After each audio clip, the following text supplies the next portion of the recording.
Bulan yang lepas, Fahmi telah dihalang untuk masuk ke Sabah. Kali ini beliau dihalang untuk keluar negara pula, untuk ke Singapura je pun.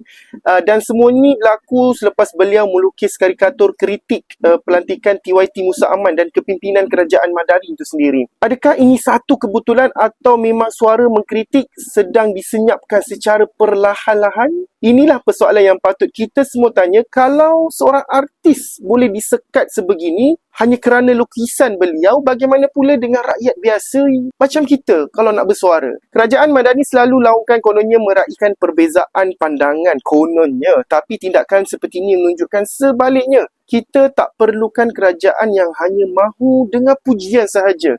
Kita perlukan kerajaan yang boleh menghadap kritikan juga.